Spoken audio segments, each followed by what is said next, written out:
ನಮಸ್ತೆ ಎಜಿ ನ್ಯೂಸ್ಗೆ ಸ್ವಾಗತ. ನೀಟ್ ಯುಜಿಯಲ್ಲಿನ ಭ್ರಷ್ಟಾಚಾರವು ಹೊರಬಿದ್ದಿರುವ ಬೆನ್ನಲ್ಲೇ ಎನ್ಟಿಎಯಿಂದ ಆಯೋಜಿಸಲ್ಪಟ್ಟ ನೆಟ್ ಪರೀಕ್ಷೆಯನ್ನ ಶಿಕ್ಷಣ ಸಚಿವಾಲಯ ರದ್ದು ಮಾಡಿದೆ. ಪರೀಕ್ಷೆ ನಡೆದ ಮರುದಿನವೇ ಈ ನಿರ್ಧಾರ ಕೈಗೊಳ್ಳಲಾಗಿದೆ. ಈ ಕುರಿತು ಎಐಡಿಎಸ್ಒ ಜಿಲ್ಲಾ ಸಂಚಾಲಕರು ಆದ ಶಿಲ್ಪಾ ಬಿಕೆ ಅವರು ಈ ಕೆಳಗಿನ ಪತ್ರಿಕಾ ಹೇಳಿಕೆ ಕೊಟ್ಟಿದ್ದಾರೆ. ಮೊನ್ನೆ ನೀಟ್ ಆದರೆ ಇಂದು ನೆಟ್ ಪರೀಕ್ಷೆಯಲ್ಲಿ ವ್ಯಾಪಕ ಭ್ರಷ್ಟಾಚಾರ ಕೇಳಿಬಂದಿದೆ. ಮಿಲಿಯಾಂತರ ವಿದ್ಯಾರ್ಥಿಗಳು ವರ್ಷಗಟ್ಟಲೆ ಪರೀಕ್ಷೆಗಳಿಗೆ ತಯಾರಿ ಮಾಡ್ತಾರೆ.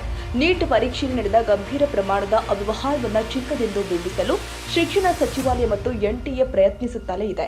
ನೆಟ್ ಪರೀಕ್ಷೆಯಲ್ಲಿ ನಡೆದ ಅವ್ಯವಹಾರಗಳು ಪ್ರಕರಣದ ತೀವ್ರತೆಯನ್ನು ಪ್ರತಿಬಿಂಬಿಸುತ್ತೆ. ಅಷ್ಟೇ ಅಲ್ಲದೆ ಪರೀಕ್ಷಾ ಪ್ರಕ್ರಿಯೆಯ ಪಾರದರ್ಶಕತೆ ಮತ್ತು ಪವಿತ್ರತೆಯನ್ನ ಕಾಪಾಡಲು ಪರೀಕ್ಷೆ ನಡೆದ ಮರುದಿನವೇ ಅದನ್ನ ರದ್ದುಪಡಿಸಿ ಸಿಬಿಐಗೆ ಒಪ್ಪಿಸಲಾಗಿದೆ. ಈ ನಡೆಯೂ ಸಾಕಷ್ಟು ಪ್ರಶ್ನೆಗಳನ್ನ ಹುಟ್ಟು ಹಾಕಿದೆ.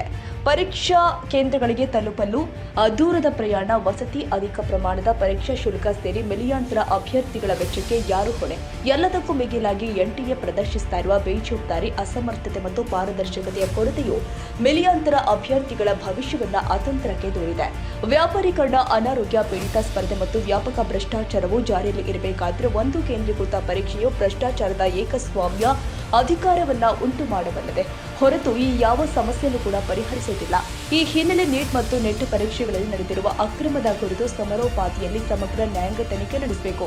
ಶಿಕ್ಷಕರು ಮತ್ತು ಸೌಲಭ್ಯವನ್ನು ಒದಗಿಸಿ ಸಾರ್ವಜನಿಕ ಶಿಕ್ಷಣ ವ್ಯವಸ್ಥೆಯನ್ನು ಬಲಪಡಿಸಬೇಕು ಹಾಗೂ ಪ್ರಬಲ ಕೋಚಿಂಗ್ ಸಂಸ್ಥೆಗಳ ಮೇಲೆ ನಿಬಂಧನೆ ವಿಧಿಸಬೇಕು.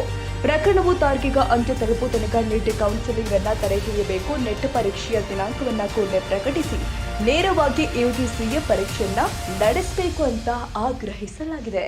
ಇದ್ರೆ ಎಐಡಿಎಸ್ಒ ಕರ್ನಾಟಕ ರಾಜ್ಯ ಸಮಿತಿಯಿಂದ ಮಾತಾಡ್ತಿರೋದು. ನಿಮ್ಮೆಲ್ರಿಗೂ ಈಗಾಗಲೇ ಗೊತ್ತಿರುವಂಗೆ ನೀಟ್ ಎಕ್ಸಾಮಿನೇಷನ್ ವಿಷಯದಲ್ಲಿ ದೇಶದಾದ್ಯಂತ ಬಹಳ ದೊಡ್ಡ ಭ್ರಷ್ಟಾಚಾರ ನಡೆದಿತ್ತು.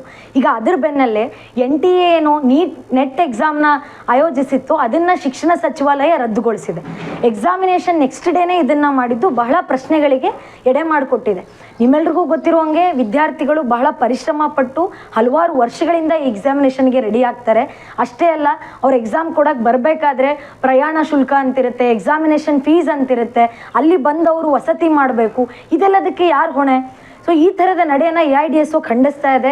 ಜೊತೆಗೆ ಇದ್ರ ಮೂಲಕ ತುಂಬ ಚೆನ್ನಾಗಿ ಗೊತ್ತಾಗುತ್ತೆ ಸ್ನೇಹಿತರೆ, ಎನ್ಟಿಎ ಈ ಥರದ ಎಕ್ಸಾಮಿನೇಷನ್ ನಡೆಸೋದಕ್ಕೆ ಎಷ್ಟು ಅಸಮರ್ಥವಾಗಿದೆ, ಎಷ್ಟು ಭ್ರಷ್ಟಾಚಾರದಲ್ಲಿ ಮುಳುಗಿದೆ ನಾವು ಈಗಾಗಲೇ ನೋಡ್ತಾ ಇದ್ದೀವಿ. ಹಾಗಾಗಿ ನಾವು ಡಿಮ್ಯಾಂಡ್ ಮಾಡ್ತಾ ಇದ್ದೀವಿ ಎಐಡಿಎಸ್ಒ ಕರ್ನಾಟಕ ರಾಜ್ಯ ಸಮಿತಿಯಿಂದ ಈ ನೀಟು ಮತ್ತು ನೆಟ್ ಎಕ್ಸಾಮಿನೇಷನ್ ವಿಷಯವಾಗಿ ಸರಿಯಾದ ತನಿಖೆ ನಡೆಯುವವರೆಗೂ ಕೂಡ ನೀಟ್ ಕೌನ್ಸಿಲ್ನ ಮುಂದಕ್ಕೆ ಹಾಕಬೇಕು. ಜೊತೆಗೆ ಸರಿಯಾದ ಪಾರದರ್ಶಕವಾದಂತಹ ತನಿಖೆ ನಡೆಸಬೇಕು, ವಿದ್ಯಾರ್ಥಿಗಳಿಗೆ ನ್ಯಾಯ ಕೊಡಬೇಕು. ಇದರ ಮೂಲಕ ಏನು ಈ ಟ್ಯೂಷನ್ ಮಾಫಿಯಾಗಳಿದೆ, ಹಲವಾರು ಕೋಚಿಂಗ್ ಮಾಫಿಯಾಗಳಿದನ್ನು ಅದನ್ನು ವಿರೋಧಿಸಬೇಕು, ಸಾರ್ವಜನಿಕ ಶಿಕ್ಷಣನ ಬಲಪಡಿಸಬೇಕು ಅಂಥೇಳಿ ಎಐಡಿಎಸ್ಒ ಕರೆ ಕೊಡುತ್ತೆ.